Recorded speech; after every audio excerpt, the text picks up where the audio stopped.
계속해서는 마켓 리더에게 이야기 좀 들어보겠습니다.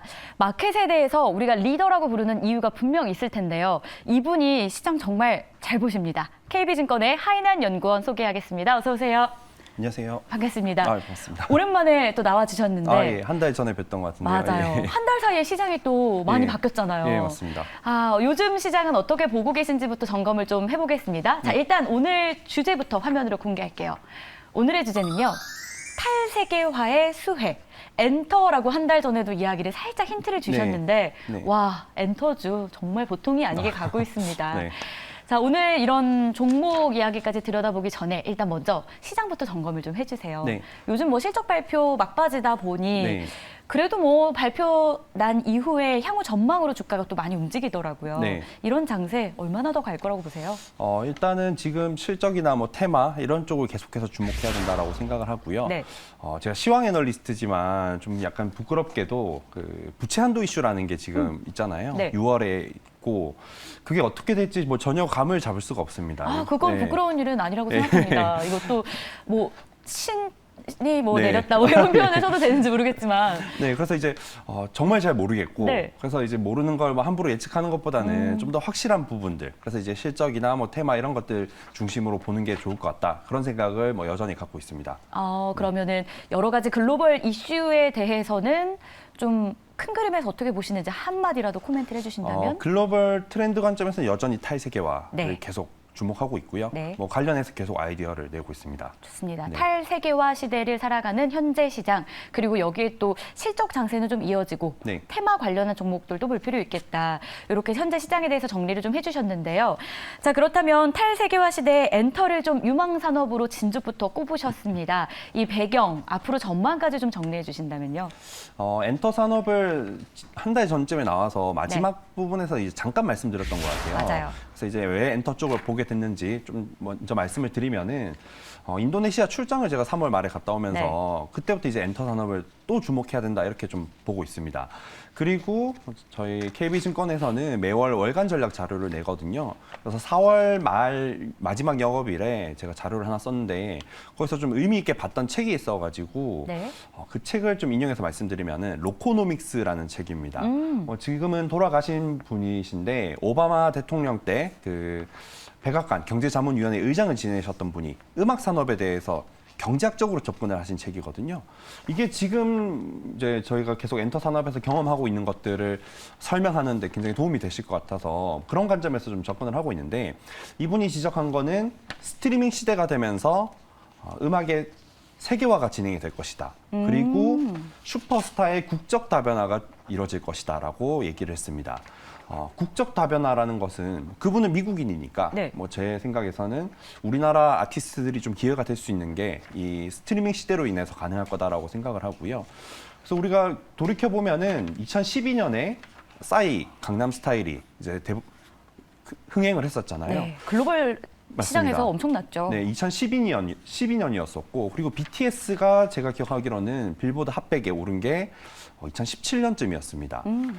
5년이라는 텀이 있었죠. 네. 그리고 이제 또 한 2, 3년 뒤에 블랙핑크가 성공하고 있고 지금은 저도 오면서 듣다 왔는데 그 피프티 네. 큐피드 지금 그 빌보드 핫백 19위더라고요. 그래서 뭐 뉴진스나 이런 굉장히 많은 아이돌들이 성공을 하고 있습니다. 그게 이 스트리밍 시대가 되면서 우리가 훨씬 접하기가 쉬워지잖아요. 25년 전에 제가 제일 좋아했던 가수는 H.O.T인데 네. 저도요. 네, 캔디. 예, 맞습니다. 근데 이제 미국인들 입장에서 H.O.T의 노래를 과연 테이프를 구해서 듣는 게 가능했을까? 거의 불가능했겠죠. 지금은 검색만 하면은 들을 수가 있습니다. 그래서 성공 사례가 훨씬 많아지게 되는 거고 실제로 우리나라 음악 수출 데이터가 계속 증가하고 있고 또 이제 국가도 다변화되고 있습니다. 그게 저는 실적으로 이어지고 있는 상황이라고 생각을 하고요. 그래서 실적은 뭐 이번에 실적이 좀 좋게 나오면서 주가들이 급등하는 현상이 나타나고 있지만 앞으로 계속해서 경험하게 될 현상이다라고 생각을 하고 있습니다. 네. 이번 해만 단발성인 느낌이 아니라 네. 앞으로 쭉 경험하게 될 것이다. 네. 뭐 신기하게 볼 필요는 없겠네요. 그렇죠. 네. 네. 그런데 사실 지정학적 리스크에 엔터가 조금 취약하다라는 분석들도 지배적인 상황이에요. 네. 보호무역주의 시대에서 이 무관세 적용 지속될지도 궁금하고 추가적인 모멘텀이 있다면 어떤 걸지 체크해 주세요. 일단 무관세 같은 경우는 WTO에서 매 2년마다 네. 갱신을 합니다. 무관세 모라토리엄이라는 거거든요. 올해는 이제 연말쯤에 갱신을 하게 될 예정이고 사실 일부 반대하는 국가들이 있긴 합니다. 근데 저는 이게 이제 무관세 적용 원칙이 폐기된다고 하더라도 이 엔터 산업에 큰 영향은 없을 거다라고 생각을 하거든요. 그렇게 보는 이유는 이 엔터 산업은 저는 명품이랑 좀 비교를 해서 생각을 하는데 네. 이제 예를 들면 뉴진스를 좋아하시는 분이 뉴진스를 대체해서 뭐 다른 가수를 좋아하거나 이거는 좀 어렵잖아요. 뭐 그쵸. 저는 뉴진스를 보고 싶은데 뭐 에스파를 대신 보러 가거든요. 네. 이거는 좀 다른 영역인 겁니다. 맞아요. 그게 저는 이제 명품이랑 좀 비교해 볼 수 있는 대체 불가능성을 갖고 있는 산업이다라고 생각을 하고 그렇기 때문에 이런 무관세 원칙이 폐기된다고 하더라도 이 엔터 산업은 대체 불가능성이라는 그런 특징 때문에 장기적으로 주목을 해야 된다라고 생각을 하고 있습니다. 혹시 어떤 국가들이 이걸 반대하고 있는지 궁금해요. 유명 엔터가 없나요? 인도랑 남아프리카 공화국에서 반대를 하고 있다라고 오. 기사가 좀 나더라고요. 왜 반대하는지까지는 사실 알 수 없는데 네. 주로 이제 선진국들은 이제 계속 찬성하는 입장입니다. 네. 좋습니다. 저희도 선진국인가 봐요. 예. 저희는 사실 찬성하는 입장이 더 많잖아요. 네, 그렇죠. 네. 네. 사실 그런데 엔터가 이렇게 좀 잘 가고 앞으로 전망도 좋은 상황인데 엔터 말고도 궁금합니다. 탈세계화 시대에서 또 어느 쪽 산업을 저희가 주목해서 봐야 되는지 수혜될 만한 산업 있겠습니까? 사실 이제 지금은 주가가 많이 올라서 뭐 단기적으로 선호하는 업종은 아닙니다만 뭐 2차 전지나 뭐 방산, 기계 이런 산업들도 대부분 그 해당하는 산업들이라고 볼 네. 수가 있겠습니다. 그래서 투자가 늘어나기 때문에 공급망을 재편하는 과정에서 투자가 늘어나는 산업들이죠. 뭐 이제 방산 같은 경우는 국방비가 늘어나는. 네. 그래서 뭐 그런 쪽은 지금 너무 많이 오른 측면이 있긴 하지만 장기적으로는 여전히 이 탈세계화의 수혜 산업이다 그렇게 좀 생각하고 있습니다. 좋습니다. 방산, 기계 등도 탈세계화의 수혜 산업이다라고 예상을 하셨고요. 그리고 또 최근에 저희가 리포트를 하나 확인을 했는데 연구원님이 작성하신 내용이었어요. 네. 로봇에 대해서도 굉장히 주목하고 깊이 있게 내용을 다뤄주셨더라고요. 모멘텀 변화에 주목해야 된다, 로봇 산업은 그렇게 말씀하셨는데 어떤 모멘텀의 변화가 있는 겁니까? 로봇은 이제 1분기 때 네. 엄청 강세였었거든요. 맞아요. 이제 그 강세의 시작은 삼성전자가 레인보우 로보틱스 유상증자 참여한다는 소식이 1월 3일에 발표가 되면서 그때부터 이제 뭐 주가가 날아가기 시작했죠. 3월까지 거의 이제 계속 강세를 보이다가 4월에 조정을 받았는데 그래서 저는 1분기는 기업의 투자 가 모멘텀이었다고 생각을 하고요. 이제 다가오는 뭐 한 5월, 6월에는 정부 정책이 모멘텀이 될 거다라고 생각하고 있습니다. 기업, 그러니까 삼성으로 예를 들자면 1월 초에 삼성이 레인보우 로보틱스 투자했던 네. 기업의 중심의 모멘텀이었다면 이제 네. 정부 정책이다라고 해주셨는데 네. 정부 정책 어떤 게 있었습니까? 어, 이 변화를 시킬 만한. 일단 아주 작은 변화는 있었는데 네. 이제 로봇주들의 주가 데이터를 한번 확인해 보시면은 4월 말 영업일쯤 네. 해서 바닥을 찍고 반등하기 시작했거든요. 근데 그 4월 27일에 나왔던 정책이 지능형 로봇법 개정안이라고 해서 사실 작은 내용이었습니다. 네. 이제 어쨌든 그게 국회 본회의를 통과하면 했는데 그게 정확하게 로봇주들의 저점이랑 일치하더라고요. 근데 이제 단순히 그것만 보자는 건 아니고 이제 한 6월쯤이 되지 않을까 시기적으로는 뭐 조심스럽게 그렇게 예측하고 있는데 첨단 로봇 산업 전략이라는 정책이 지금 산업부 쪽에서 네. 얘기가 되고 있습니다. 그 산업부 보도자료 쪽에 가시면은 이제 로봇이라고 검색할 수가 있거든요. 찾아보시면은 이제 상반기 중에 발표할 것이다라고 코멘트가 계속 나오고 있고 그런 정책이 저는 모멘텀이 될 것이라고 생각합니다. 상반기 중에 발표할 것이다. 이제 5월도 지나가고 6월밖에 안 남았는데 그럼 네. 요 안에 발표가 난다는 말씀이신 거잖아요. 예, 뭐 그렇죠. 어떤 내용들을 좀 담고 있는지 궁금해요. 저희가 예상해 볼 만한 내용이 있다면 투자에도 도움이 되지 않을까 싶은데. 예. 뭐 정부 정책이니까 사실 뭐 제가 어떤 게 나올 거다 이렇게 세부적으로는 당연히 알 수 없는 네. 부분이죠. 저도 이제 보도 자료에 나와 있는 정부 쪽에서 이제 보도 자료를 낼 때 대략 그 정책이 나올 시기도 대략적인 코멘트를 하고요. 네. 물론 지연될 가능성은 있습니다. 그래서 상반기라고는 얘기했지만 그게 뭐 6월이 될 수도 있고 7월이 될 리스크도 있긴 하지만 뭐 6월 정도라고 가늠을 해서 본다면은 시기적으로는 그렇고 내용도 이제 조금씩 코멘트를 해주시거든요. 그 내용들을 취합해서 보면 일단 로봇 그 분야로 넓혀 보면은 이제 제조용 로봇, 서비스용 로봇 전반적으로 포함이 될 것 같습니다. 그리고 수요와 관련된 정책도 나올 것 같거든요. 수요 관련해서는 이제 뭐 도로에 돌아다니게 해준다거나 뭐 그런 정책들일 수가 있겠죠. 좀 실질적인 내용이네요. 네, 맞습니다. 그리고 또 공급단에서 본다면은 기업들한테 세제 혜택 같은 걸 주는 뭐 R&D 연구 비용을 지원해 주거나 투자를 할 때 뭐 세제 혜택 같은 걸 주거나 또는 저금리로 자금을 조달할 수 있게 그런 금융적인 혜택을 주거나 뭐 그런 내용들이 될 것 같습니다. 그리고 이거는 뭐 주식시장이랑은 큰 상관없는 내용이긴 한데 사실 이런 산업 전략이 산업 정책이 나올 때마다 항상 포함이 되는 거는 네. 이제 인력을 양성하는 교육적인 관점이죠. 그건 이제 뭐 주식시장과는 크게 상관없지만 또 아주 장기적으로 봤을 때는 뭐 국가적으로 중요한 정책 내용이 될 수가 있습니다. 좋습니다. 삼성전자의 레인보우 로보틱스 이야기도 앞서서 저희가 나왔는데요. 유상증자에 참여했던 내용이었잖아요. 네. 이걸 시작으로 로봇 관련주들 좀 부각받았는데 지속될 것으로 보시는지 이 부분 관련한 현황은 어떻게 판단하십니까? 저는 지속될 거다라고 생각을 하고요. 이제 지금 실적 시즌에 네. 사실 실적이 좀 안 좋게 나오면서 오늘 뭐 어제 좀 떨어지고 있는 것 같아요. 네. 근데 이제 좀 정부 정책이라는 모멘텀이 저는 또 의미 있게 보는 거는 이번 정부에서 로봇 관련된 얘기가 작년부터 계속 나오고 있지만 사실 정부 정책은 거의 나온 게 없습니다.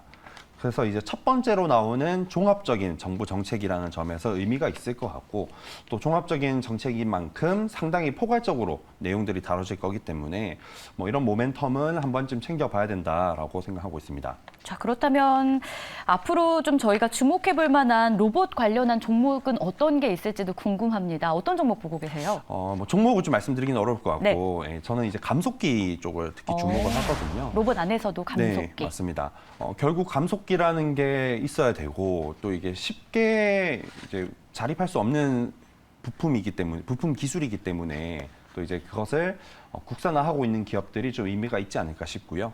그리고 또 이제 정부 정책이 나온다면은 일본 감속기를 수입해 오는 걸 지원해 주진 않을 거잖아요. 결국 국산화하는 거를 지원해 줄 거기 때문에 그런 감속기 쪽에서 또 국산화에 성공을 했고 또 실적도 괜찮은 그런 기업이 있다면은 저는 그런 기업은 좀 눈여겨보시면 좋을 것 같습니다. 네, 좋습니다. 감속기 기업을 좀 선호한다라고 로봇 관련 최선호주를 좀 이야기해 주셨는데 자, 그렇다면 로봇 관련주들 투자 입장에서는 지금도 투자 괜찮다라고 보시는 거세요? 예, 저는 이제 엔터랑 오늘 로봇을 말씀드리는데 사실 이제 오늘이 되게 부담스러운 자리가 그 주식 시장 네네네. 움직임이더라고요. 엔터는 너무 급등하고 있고 로봇은 또 좀 빠지고 있고. 네. 그래서 이제 로봇 같은 경우는 지금은 좀 사모고 뭐 유아 같은 때 이제 정책이 나오게 되면은 그때 이제 좀 기회가 되지 않을까 좀 그렇게 보고 있습니다. 엔터는요? 엔터는 이제 뭐 오늘 너무 급등하고 있기 때문에 뭐 당장 내일 뭐 이번 주 어떻게 될지까지는 알 수 없지만 장기적으로 본다면은 또 이제 수출이 계속 확대되고 있고 해외에서 성공하는 사례가 굉장히 많이 이제 관찰이 되고 있는 변화가 나타나고 있기 때문에 또 장기적으로 보신다면은 충분히 의미가 있다라고 생각합니다. 네.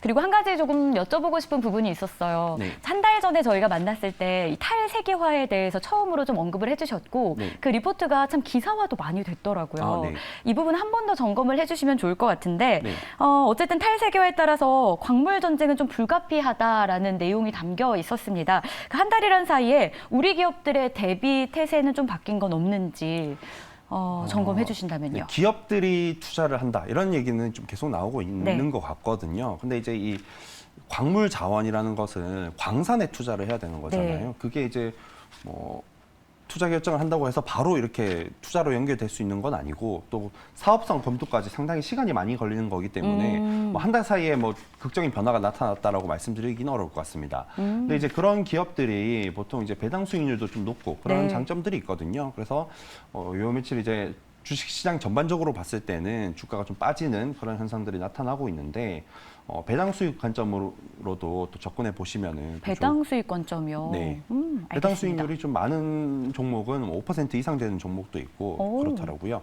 네. 좋습니다. 그럼 폐배터리 리사이클링 관련해서는요?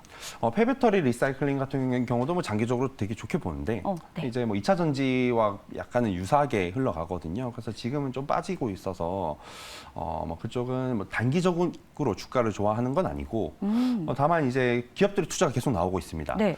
그리고 2월에 그 핵심 광물 확보 전략이라는 정책이 정부에서도 발표가 됐었거든요. 네. 우리나라 정부에서도 발표가 됐고 또 3월에는 유럽 쪽에서 CRMA라는 정책이 발표가 됐었는데 뭐 그런 것들이 결국 다 이제 광산에 투자를 지원해주고 그런 조치들입니다. 그리고 또 3월에는 일본에서도 G7 국가들이랑 EU 국가들의 뭐 에너지 환경부 장관들이 모여서 회의를 했었는데 거기서도 이런 뭐 광산 쪽에 투자를 지원해 주거나 폐배터리 리사이클링 쪽을 지원해 주거나 뭐 그런 합의가 있었거든요. 그래서 이런 쪽은 좀 장기적으로 계속 그런 방향이 흘러가고 있다라는 점을 참고해 보시면 좋을 것 같습니다. 일단 시장의 흐름 자체가 지금 주식은 많이 변하긴 했는데 이 흐름 자체가 다 갑자기 변할 수는 없는 상황이고 네. 탈세계화는 지속된다. 좀 장기적으로 볼 필요 있다. 폐배터리 이야기도 하고 광물에 대한 이야기까지 정리해봤습니다. 그리고 엔터 관련해서는 좀 오늘 부담스러운 주가 자리이긴 하지만 그래도 네. 투자 매력 분명히 있다. 오늘만의 상승이 반짝이 아니라 앞으로 계속 보게 될 것이다라는 말을 좀 눈여겨 듣게 됐던 것 같습니다. 자, 이렇게 해서 오늘도 구체적인 이야기 저희가 들어봤고요. 하이난 연구원과 함께했습니다. 말씀 고맙습니다. 네, 감사합니다. 네, 저희가 준비한 소식 다 전해드렸습니다. 한 40분 동안 진행을 좀 해왔는데요. 그 사이 시장 흐름은 크게 달라지지 않은 모습입니다. 오히려 좀 안타까운 건 코스피 지수가 상승분을 반납하고 0.02% 약세 구간에 머물게 됐다라는 건데요. 남은 시간 또 어제 같은 경우, 그제 같은 경우에도 좀 급적인 반등도 있었고 급적인 하락도 있었다 보니까 남은 시간도 매일경제와 함께 하시면서 전략 꼼꼼하게 새겨보시길 바라겠습니다. 자, 저희는 내일 이 시간에 그럼 다시 찾아오겠습니다. 오늘도 시청해주신 여러분 고맙습니다.